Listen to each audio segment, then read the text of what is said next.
And we're here for the final installment of my Space Quest Zero playthrough. You may be wondering, if you watched the previous video, why I'm suddenly on the other side of the chasm. It's because I accidentally... I am accidentally a goofball. It's kind of giving me a Star Trek Generations vibe here. It is because I accidentally deleted all of my extra video footage for the rest of the game. And needed to re-record everything.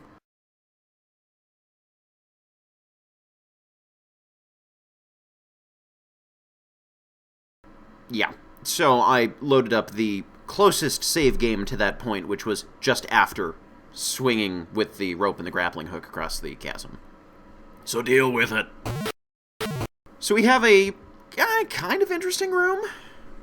Oh, Universal Lamp Sword Champ. That's probably not a good thing.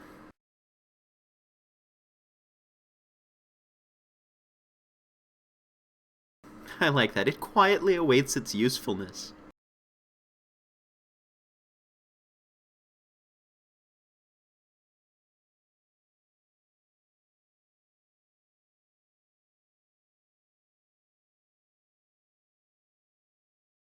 Take away my punctuation, why don't you? Your... Anyhow, quit arguing with the text parser. Stop that. So we have a locked door that gives you the illusion that there's more to this facility than there really is. Okay, and... yeah, that's not helpful. And we need to do something in this room.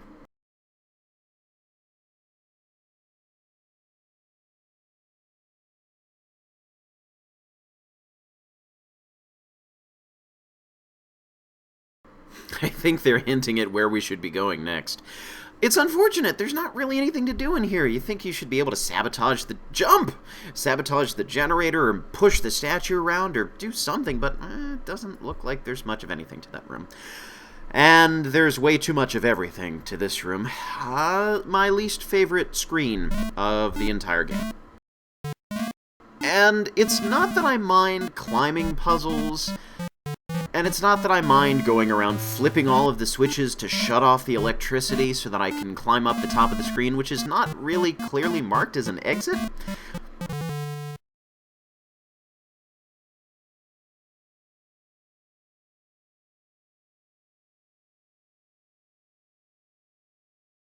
This is really the problem. Well, two parts of a problem. First part of a two-part problem. Keep your hands on the larger cables. So you can't really see where your hands are all the time. And it's tough to tell specifically which ones count as the larger cables. Do we mean the ridiculously huge ones, or what?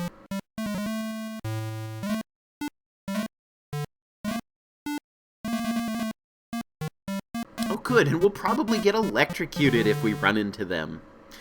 So, lots of danger all over the place. And I'm going to turn off the music, even though I like that they used the Space Quest V StarCon aptitude test theme. And why is it that I can crawl past that? That looks like I should be zapped by it. Another issue is that the feedback in, well, the next couple of screens of the game isn't as top-notch as it could be. It doesn't always make sense exactly what you're doing or why certain things work and don't work. But anyhow, I like that they use the StarCon aptitude test music, the Jeopardy knockoff, because you're in Jeopardy here. But it gets obnoxious after. Wow! Boom. Okay. Can't do that. There will be a lot of saving and restoring throughout this section.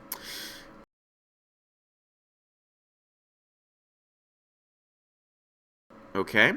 Yeah, because it's kind of tough to tell why I suddenly fell off, because it looked like my hands were properly on the red pipe, which looks to be big enough, and even if it's not, like, why can you climb across part of it? Is it because that blue or purple, whatever color pipe that is there behind it? Can I crawl diagonally across it, maybe?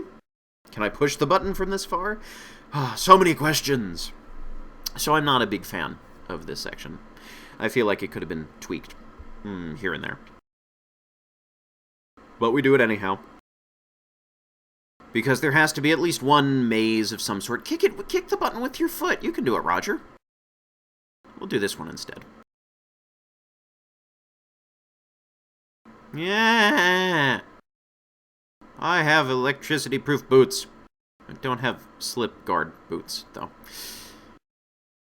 I'm getting the sense that we probably can't press that button yet. We might need... Yeah, I can't go diagonally over that very well.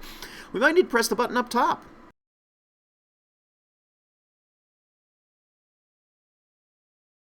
And that's the other tricky part about... Yeah, definitely can't go diagonally. At least not the way I'm playing it. That's the other tricky part about this, is that there's sort of an order in which you should be pressing these buttons, but it kind of looks like you have some freedom to go around in any order that you please, so... complain, complain, complain. Okay, so we're gonna go the safe way down and over and up. And save. Save is always a safe way. Actually, it's not. I've accidentally quick-saved myself in some first-person shooters a split second before being blown up or falling off a cliff, and that's very difficult to get out of. So maybe saving isn't always useful. Look, another room! Another room that is kind of visually interesting, but there's really not much going on here at all. Which is kind of disappointing. I would like something to interact with, even if it's not useful. You know, be able to pull the plug, trip on something.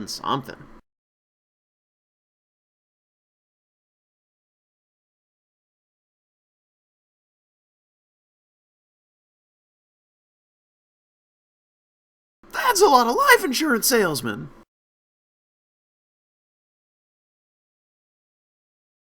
Yeah, so there's lots of things to look at in this room, but nothing to interact with.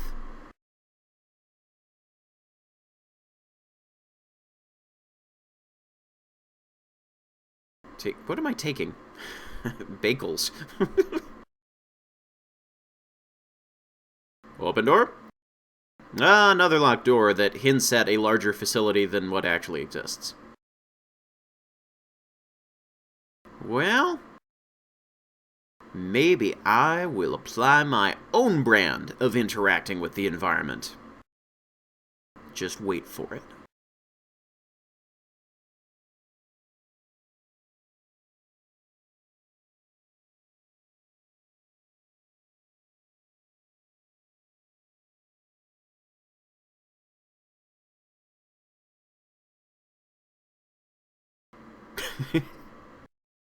Okay, here we go. Break machine with crowbar. Okay, we're not using the crowbar. Guess we better use it somewhere else. Maybe. So nothing in here. Just nice to see the salesman marching by. Or conveying by.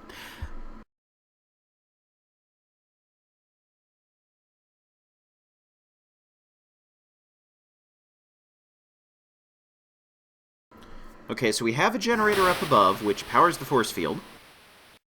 So presumably we need to disable, destroy, whatever, dismember, if it has arms, the generator.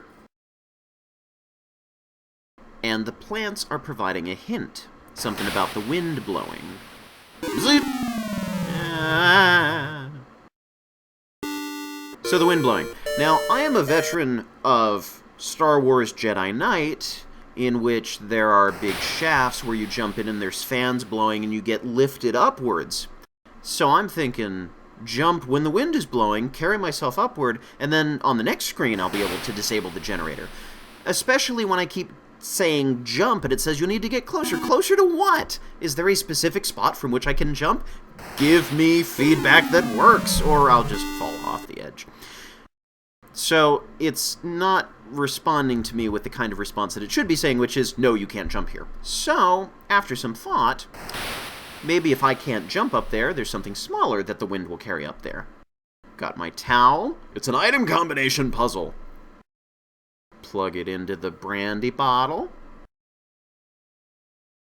Take the lighter. Save. Please, save. Voila! Molotov cocktail. Light it. Light the brandy. Use lighter on brandy? There we go, in position. No! Look, if you don't want me to solve this puzzle, just say so. Okay, that works. Now sit back for the fireworks. Yeah, you better throw it while the wind's still blowing, Roger. Hopefully the fire doesn't go out with all that wind.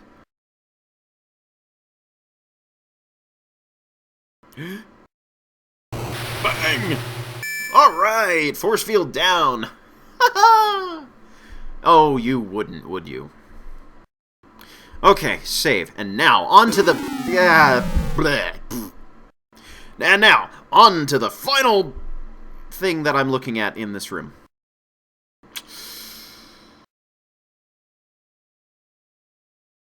And now, on to the other thing that I'm looking at in this room. Stop that! Final battle! Oh dear. It's a lightsaber. It's not very heavy. Sorry, you can just ignore me. Okay, so this is probably our light sword champion, and he's big and intimidating and mysterious and glowy-eyed. So he should be kicking our butts shortly. Actually, my singular butt. Your butts are not involved.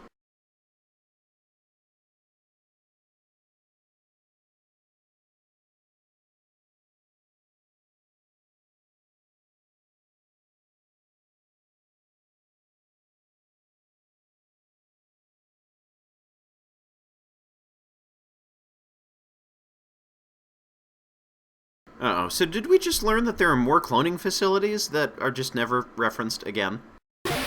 Well, this should end poorly. We're up against big scary lightsaber champ, light sword champ, and Roger's beating the snot out of him.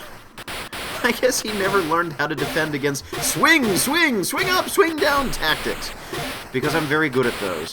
I like this. This is sort of reminiscent of the end of Space Quest 3, where you're in the Nukem Dukem robots and punching secret boss man. And it's a fun little arcade sequence. Realistically, Roger should not be doing this well. I feel like he should be at a health disadvantage, or the other guy should have some crazy tricks, or I should need to block every once in a while instead of just alternating between high and low. But that's okay. This works for me. It's still fun. It would have been interesting to try and implement a puzzle solution somehow, if you could break out of combat and use the text parser to, I don't know, throw the plant we picked up from the lake onto the ground so we could slip and trip over or something. It would have been interesting, but I still like this. This is still fun. Bop. Bop, bop, bop. Come on, bop him. You're almost done now. There you go. Woohoo! Inconceivable! Okay, cats.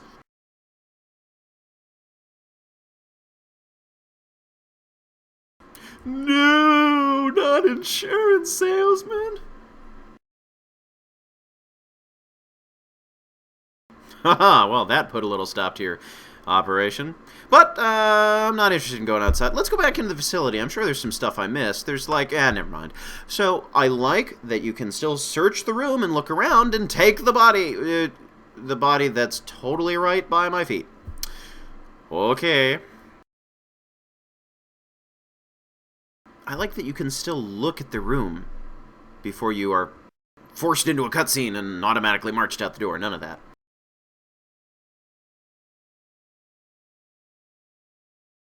Loot the body. Nothing. This would have been a perfect opportunity for a silly little Easter egg, but that's okay. I'm fine without it. Really, I am. Okay, guess I can't use the crowbar on anything ever again. Whoa! His mouth took up half the size of his face. And we have our Ape-Man shuttle pods from Space Quest 2, Valhall's thugs. I like the little loop-de-loop. They're flying around the planet. That's fun. I do like this game. There are things about it that could have been better executed. Spelling and grammar being one of my biggest pet peeves, punctuation, that sort of thing. And some of the puzzles and challenges and gorillas, ha ha ha. But its heart is in the right place. And I do like the story. And there are some fun puzzles like the Molotov cocktail and the thwapping ale.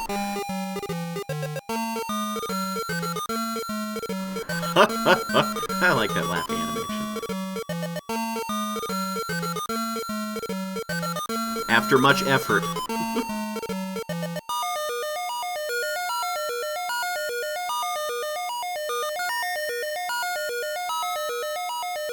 Whoa!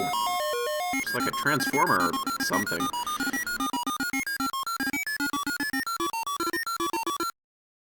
Heyo! Aww. And he gets the girl in the... Well, Yay! Okay, so we have our credits. And I've always enjoyed the original Space Quest theme. The original Space Quest theme, well, the Space Quest theme is one of my all-time favorite video game themes. But I think there's something especially charming about it with the simple bleeps and bloops. And that's it. That is everything there is to do and see in Space Quest Zero. Except for the fact that I am short on points.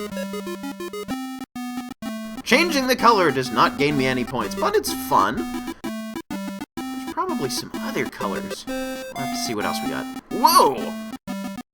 Why is her hair made out of the same material as Roger's skin? That's creepy. Knock it off. Fun to look at. Oh, back to normal people colors. So that's Space Quest Zero. Whee! That's Space Quest Zero at high speed. But that's probably not how it really would have ended. See, if this were actually Roger Wilco, bumbling space janitor, in charge, he probably would have not defeated the light sword champ, and the battle would have kinda ended up something like this. Backed in a corner, waving a wiggly way, and goodbye. That's probably how this would have ended. But if it didn't end there, it would have ended a little bit sooner, more likely.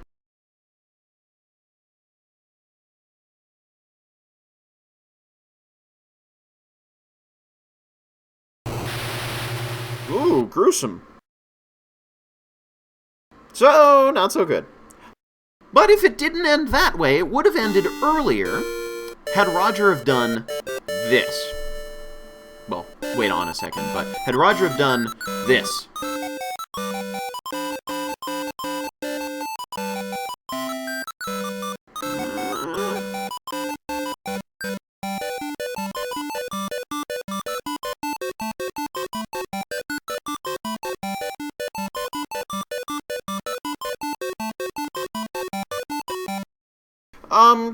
Maybe it wouldn't end that way.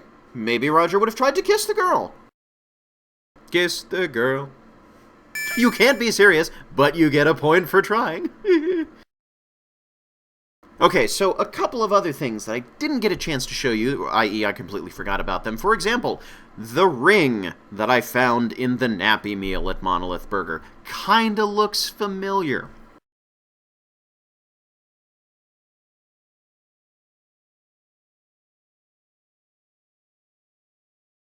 Ooh. Well, we know what we have to do with this. We need to throw it into the fires of Mount Doom. Except we don't have a Mount Doom. But we have a close equivalent. A new planet has appeared, Ortega, which you may recall from Space Quest 3 and Space Quest 4 if you find the secret Easter egg. Which, by definition, would be secret, because it's an Easter egg. So here we are, Fiery Ortega. But we don't have our thermoweave underwear, which would keep us safe against the incredibly hot surface. So this will be interesting.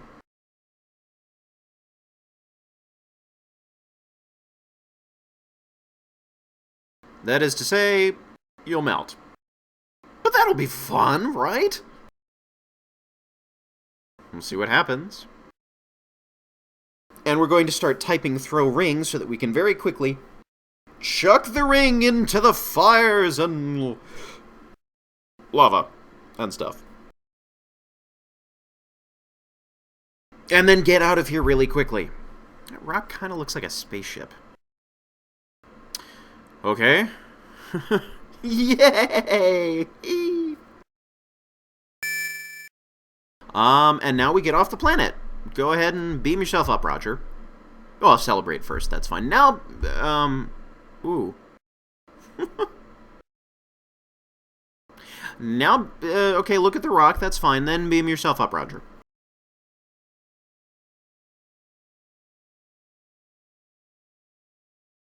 Stop looking, Roger.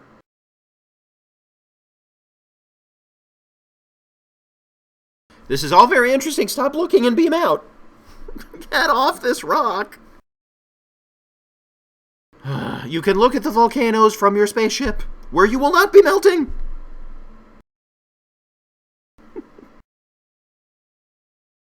Don't just stand there.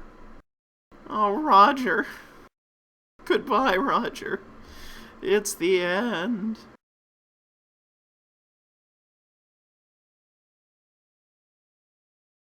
Oh, what did I tell you, Roger? Huh?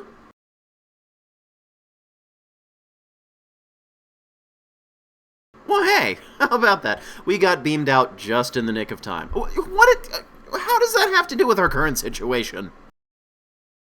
But if you accidentally throw yourself off the cliff, oops, you still get beamed out anyhow.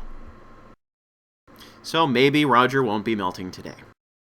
He will, however, be doing something silly.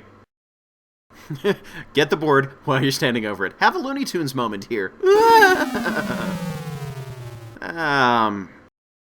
Wait, what are we doing back here? Oh, that's the treadmill where you get all sweaty. Oh, no. No. Not when you're covered with sweat. Not the cave bees. No, not the cave bees. Roger, get away from the cave bees. Oh, no, don't look. It's too awful. It's the cave bees.